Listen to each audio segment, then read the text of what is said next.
Well, now it's official. One of the first manufacturers skips #capacitive BS buttons and goes back to the real thing, real climate knobs and more.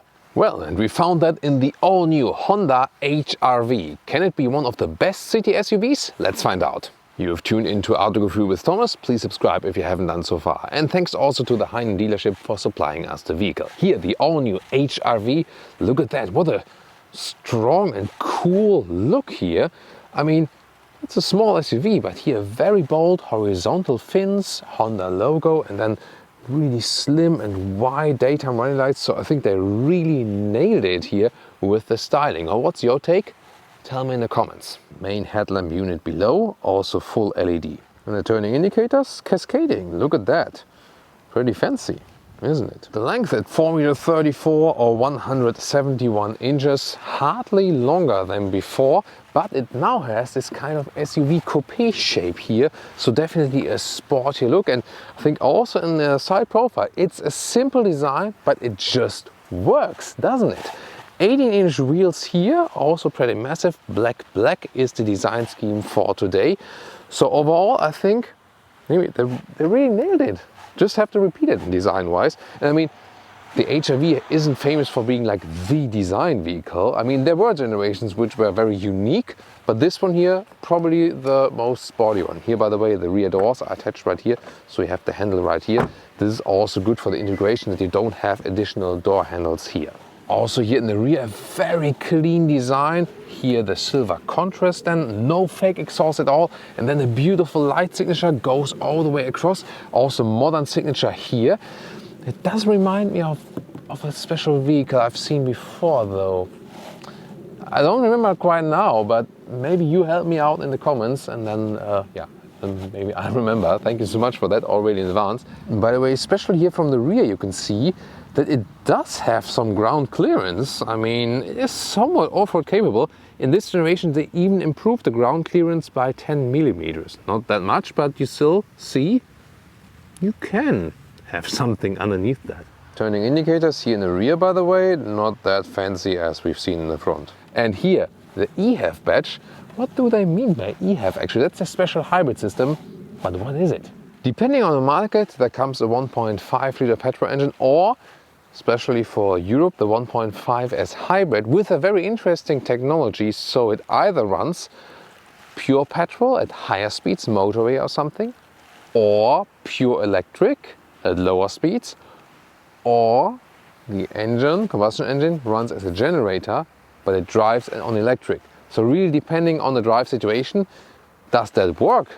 We'll find out. Car key, simple and small, does the job. Door closing sound.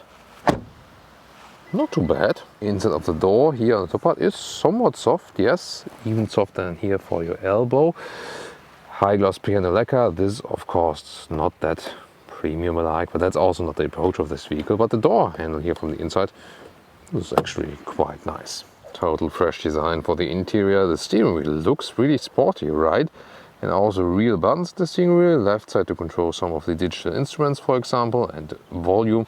Right side then for the cruise control. Yay, and real handles here for this vent, and also with clicking sounds. Awesome. Seats either come with pure fabric as a base version, or then here fabric inside, leatherette outside, animal free, either here in this rather subtle black trim, but there's also a very nice bright or beige or white, however you want to call it, oyster maybe trim available, fabric inside, outside, then this beige leatherette. That looks really cool, right? This one here, however, has the bright ceiling. This also brings some light in the interior. Seating in the front is fairly comfortable. One with a 6 or 6'1", still some headroom left.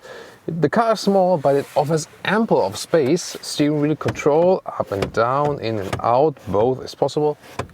Sounds a little bit weird sometimes, but I mean, yeah, we can easily live with that. So far, good comfort. Maybe the seats could be a little bit wider for tall people. That's maybe it. But overall, I mean, it will even get better in the rear very soon when you talk about the relation of length and space. You'll see. Interior overview, clean and great user interface. You do have this touchscreen, 9-inch, but then here these manual dials. I I just love them. Steering wheel, good size, great to handle indeed. And here, this horizontal stress. Do you see that? And also a separate button here for the heated steering wheel at the steering wheel column. To me, I really want these features to be able to control the car while driving. And now I want you to watch closely. Do you see that? That small arrow there? That's an analog arrow. I'm not sure if you can really see that, but on the right side it's different than from the left side, because here the left side is a screen, the right side is analog, so it's a mix, you know. So yeah, it's kind of deceiving. So on the right side you have the speed and it's kind of like backlit, but not the screen. And from here, there the screen begins, 7-inch to the left side, and then you can actually change the contents on the left side, for example, as for, you know, fuel economy. That can be a little bit better, by the way. Soon more telling you about that. Here, power flow, for example, power in charge, and so on. Then this main infotainment screen, they promised half of the operating time, and you see, it's really quicker than before. You know, that looks quite good. There is also a car internal GPS available. However, let's see, it's not the best one, it's not the worst one. I would say something in between. Most of the time probably people will use their smartphone connection. It's good that we still have a home button and also a back button and still a volume button here, and even for skipping music. So I think this, once again, a good combination. You do have that touchscreen and you do have your Apple CarPlay and Android Auto, but still you have the real dials. And the Apple CarPlay integration looks like this, goes all the way over the screen. And what's quite amazing is that the sound system of this vehicle here, although it's not like the high price segment, is really good. It sounds really amazing. I wonder about that. This is, by the way, also one of my favorite songs of all time. It has everything, like, you know, dream, a little bit of sorrow, but also a lot of hope and eternity. Rear view camera though is not such a good quality. Yes, and here we go. My favorite feature of this vehicle. Listen to that. Yes, and even the ring around it, do you see? Turns red or cold or blue for cold. This is awesome, you know. No, we actually shouldn't buy Audi and BMW Mercedes. We should buy Honda now for premium AC units. Who would have thought that a couple of years ago? Clicking sound also for the seat heating. This is just great. And even here, these are great clicking sounds. I'm really amazed by that. Lower middle console, USB charger is here, connector is here. Then here the big shifting, you can put it to the B mode. That's then the recuperation mode. So we'll talk about more that when we drive the car. Here in front for your smartphone, 12-volt power supply. Then we have a drive mode selector right here, and also electric handbrake. Cup holders, nice. Also really adaptive. And armrest here, plush, not that well attached though, but then you have some space underneath. Remember, this is a small SUV. Headroom with 1.86 or 6'1", still some left, although it has this sportier shape now. And come on, really? Legroom? Well, this is like a luxury sedan, over 5 meters and over 200 inches. That's astonishing. Wow. And I mean, this makes it really segment leading. As for, you know, this ratio between exterior length and the space you have on the inside. The middle seat here is, yeah, not really suitable, I would say, rather sitting on the outside. But on the outside it's really soft and comfortable, so I really like these seats indeed. And here the middle part, when we fold down, not adaptive though, and this just folds down like this, so yeah, that's not my favorite part. But my absolute favorite features are the magic seats. They still come with the HR-V. You fold this up like this, you put this one down, and then you attach it like here, and then you can transport a plant or something else bulky. This is just amazing, isn't it? And I mean, you can also do some real fun stuff then with that vehicle. You can fold the other part here as well, like this, and then you can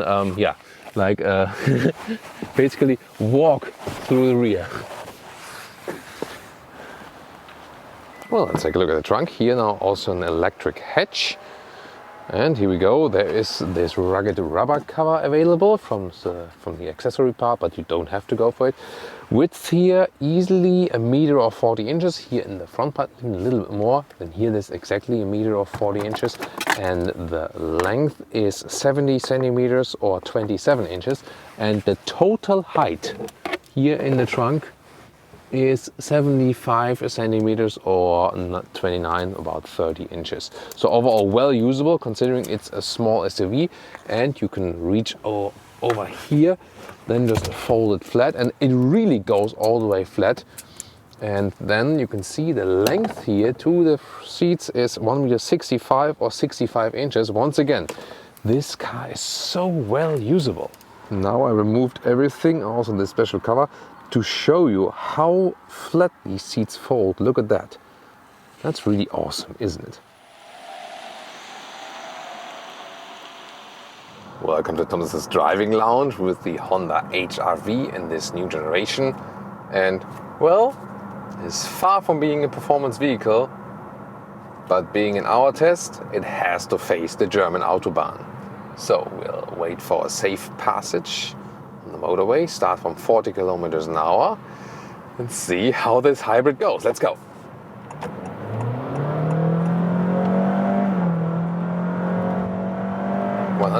What the hell?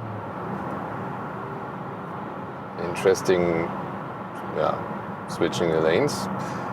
Let's try once again from 90 then.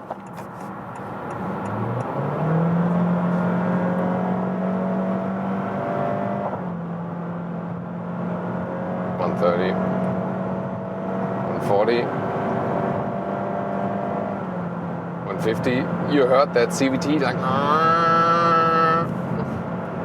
and now we're at 145, 154. Sorry, yeah.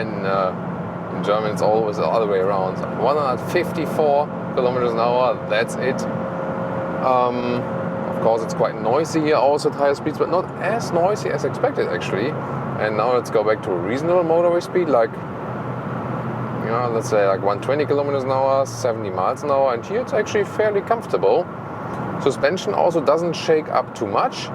Steering wheel is actually quite direct. Brakes now, yeah, they are nice. You feel the car doesn't weigh too much, so that's actually a good thing. And overall, I mean, you have this upright seating position. Not too bad as for the motorway performance, I have to say.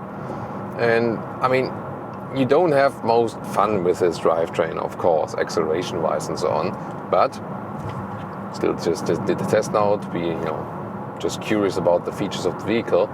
But the main feature here is, of course, that you have low fuel consumption. So even with motorway included, you can easily score some 5 liters on 1 kilometer, so let's say 50 mpg US, more than 50 mpg UK. It's of course decent, and if you have more city track and so on, use more of this electric drive, even better. So even better results are possible. I had that also earlier. That's of course pretty cool. So the system is somewhat complicated, yes, but consumption-wise, it does work. So when we're here at higher speeds, motorway and so on, the wheels are directly powered by the combustion engine. That's of course also the most efficient thing to do. Then of course you can also get the non-hybrid version depending on the market. In Germany, for example, you can only get the hybrid. But in US, for example, you will also get the pure combustion engine version. And so far so good. You don't hear it too much actually. And here going, you know, some slalom, it feels actually quite nice and sporty considering it's still an SUV. But then again, you have this more upright seating position, which is again better for long-term comfort travel. Just the head restraints, they are a little bit stiff actually when you lean onto them. Other than that, the seats are actually quite plush. That's okay. So now getting off the motorway, and when I'm off the gas, directly in the pure EV mode again, I'm also gaining back energy.